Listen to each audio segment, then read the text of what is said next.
On connaît l'empereur, le conquérant, le mythe, mais derrière lui, se tenait un homme dont personne ne parle. Joseph Bonaparte. Un frère, une ombre, un roi sans royaume. Voici l'histoire du souverain que l'histoire a voulu effacer. Avant la gloire, avant les couronnes, il n'y avait que deux garçons courant dans les collines corses. Joseph protégeait le petit Napoléon. Personne n'imaginait alors que ces deux frères changeraient l'Europe. Tandis que Napoléon rêvait de canons, Joseph rêvait de livres. Dans le silence des nuits corses, la plume était son arme. Il était l'esprit, discret, mais brillant. Quand la révolution éclata, les héros se levaient. Mais Joseph, lui, avançait dans les salles sombres où tout se décidait. Il conseillait. Il guidait. Il préparait le terrain. Toujours dans l'ombre, mais essentiel. On disait de lui qu'il voyait plus loin que les généraux. À chaque carte, chaque traité, il calculait. Joseph n'était pas un soldat. Il était un joueur d'échecs politiques. Le jour où Napoléon lui remit une lettre scellée, tout changea. Ce geste n'était pas anodin. Joseph était le seul en qui l'empereur avait une confiance totale. Un frère, un allié, peut-être même une conscience. Dans les salons élégants, Joseph trouvait une paix fragile. Avec Julie Clary, il formait un couple tendre, mais stratégique.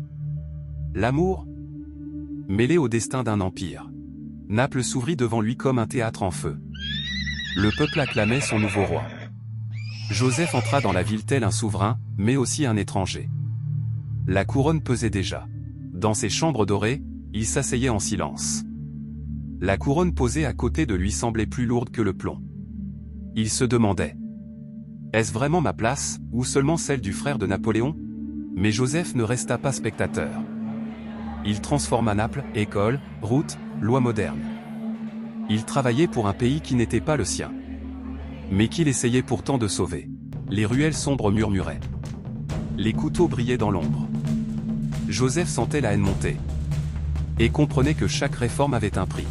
Un jour, Napoléon posa une autre couronne devant lui. Celle d'Espagne. Le silence entre les deux frères fut plus lourd qu'un canon. C'était un honneur, ou une condamnation.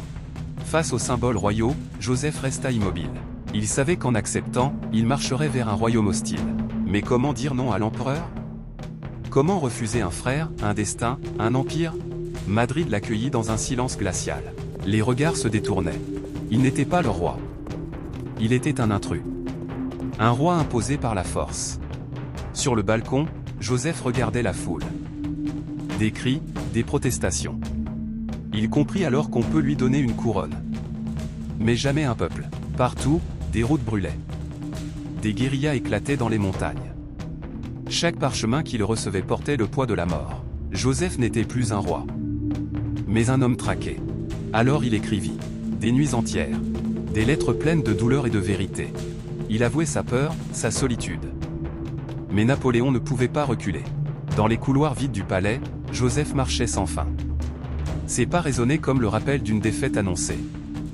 Il avait tout donné. Et pourtant, il perdait tout. Quand les soldats français reculèrent, Joseph observa l'effondrement. Il vit des rêves tomber, des nations se déchirer. Et comprit que même un empire peut fondre comme la cire d'une bougie. Le soir où il quitta l'Espagne, le soleil disparaissait derrière les collines. Le roi déchu partait.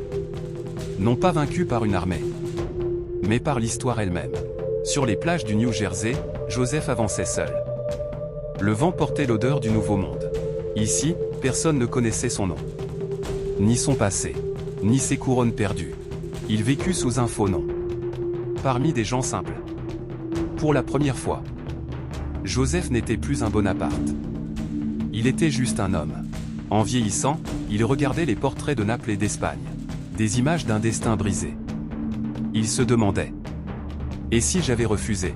Et si j'avais choisi ma vie, plutôt que la sienne? Dans la lumière qui s'éteint, Joseph disparaît doucement. Derrière lui, l'ombre de Napoléon s'élève encore. Deux frères.